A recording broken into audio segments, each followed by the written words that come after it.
I'll tell you a story. Close your eyes.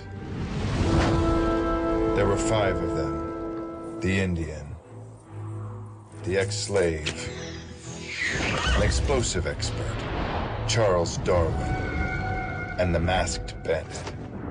They had one common enemy, Governor Odious. Is Odious bad man? Oh, yeah. The movie we're about to discuss, I watched as a challenge. The challenge was this. I was talking to a friend of mine who had watched The Fall. My favorite movie of all time is Magnolia. I think the argument can be made, though we will not make it here tonight, that Magnolia is the greatest film of all time. I don't think I disagree with you. Okay. He told me that The Fall was better than Magnolia. Thereby saying The Fall is the greatest movie of all time. I had to watch this movie. I watched it a few nights ago and instantly called you, Joffrey. Yeah. And handed the DVD to you and said, watch this. Which I did. I guess we could talk about this on several levels. First off, I'm just going to ask you, is The Fall the greatest movie of all time? I don't know if I'd be willing to go that far right away. I'm not a hyper movie buff, but as I bask in the warm afterglow of having just seen the film, I wouldn't argue with anyone too hard if they tried to make that case. It is a wonderful movie. I'm a crier. You know that. And I proudly lasted until an hour and 15 minutes before I cried. I don't think I lasted that long. long. Well, I was trying very hard because I knew, because of the way you had, the enthusiasm and passion that you'd shown in passing the movie off to me, I knew I'd be crying. And so there was sort of a test within myself going on. But now you have said this is a great piece of cinema. Why is it so great? Well, I think that it actually does film perfectly. It's stunning, and not just in the spectacle of presentation and in color, but in its symbolism. You move from symbol to symbol, and the story is advanced and enriched through several symbols throughout the movie, and every action is loaded with weight. Sure. I've seen criticism here and there that it's a movie without any story to it. And that I just don't understand. The fact is, I could summarize the whole story, and I could even possibly tell the whole story in a paragraph. Sure. The story is simple. We've already said that the visuals support the story. That's exciting to me, and let me tell you why. The first movie that I ever went to see with my wife, who at that time was a friend, I was interested in her, was The Cell. At the time I watched The Fall, I didn't realize that the same director, Tarsem, directed The Fall and The Cell. The Cell holds the title of being the only movie I have ever paid money to see at a cinema and walked out on. The visuals were amazing, but deeply disturbing. I didn't feel comfortable escorting a woman into the theater and inviting her to watch this, so we left. So I'm really glad that Tarsem has actually gone from providing me with the worst movie experience I've ever gone to the best movie experience I've had in a long time. And having watched The Fall and swinging through that plot line, maybe that's what he had planned for you. Maybe. To show you the depths and then exalt you to the greatest heights. Hey, in order to be redeemed, one must be deeply fallen. Okay, so let's connect this to something specific. There are too many visual moments to recount here, but if you had to pick just one to describe as an example of why this is such a beautiful film, what would you pick? I guess I'd pick the Alexander scene, especially at the beginning of that scene where the girl is being situated by the man within this story. He's just started telling the story. Yeah, there's obviously there's this big epic adventure story that he tells, and that is one of the twin movies that's going on, but the stage is set for his storytelling abilities when he tells this brief little anecdote about Alexander the Great. Yes. And it's totally separate from everything else, although there's a lot of significance in it for the rest of the movie. Yes. But the little girl is just told a sentence or two, and she's then going to leave and not listen to the rest of the story.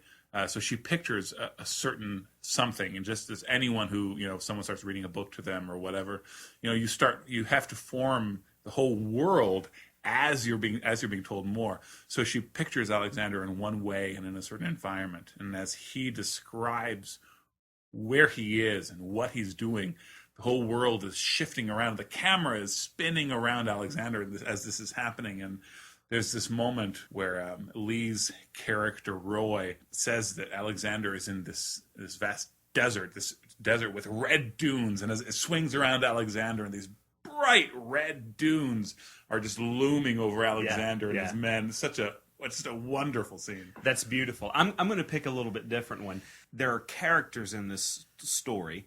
Yes. The way he sets each character up visually.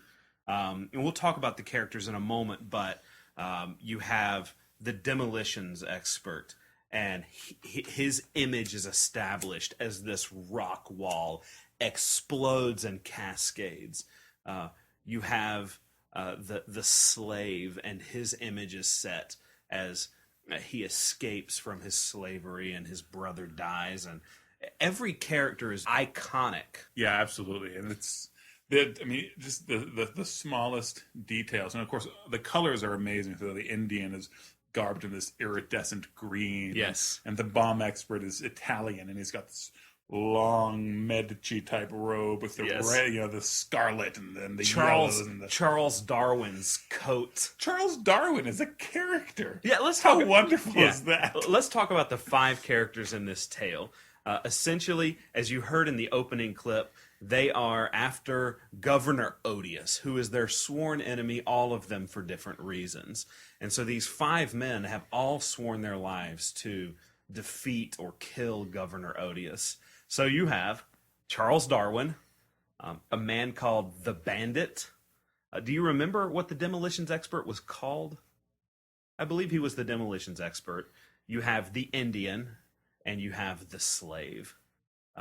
What makes these characters so great?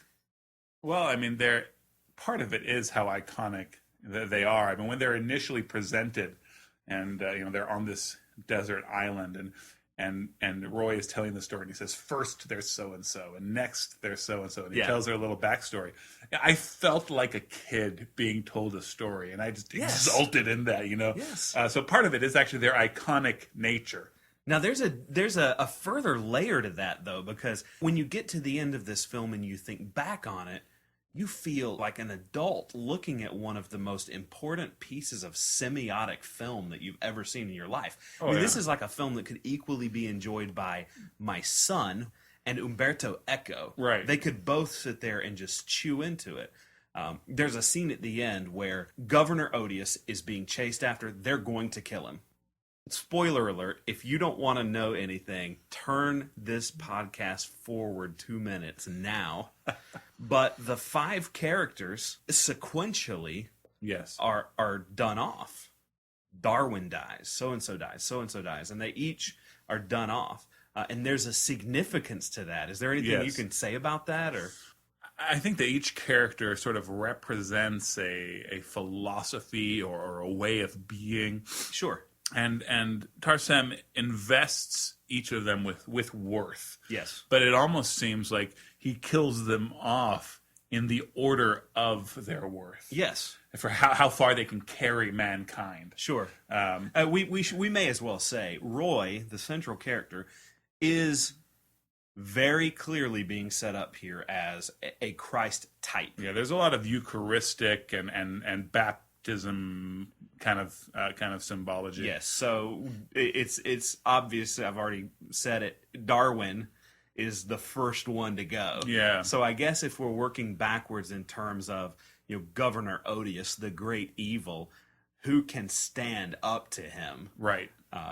Darwin can't. Right. He lasts the shortest amount of time, and then we won't reveal the order of anyone else. But think about, as you watch this, each character as a type of a to use an insipid word, worldview, is done away with. We ultimately are left with Roy, and we should say that each of them is done away with nobly.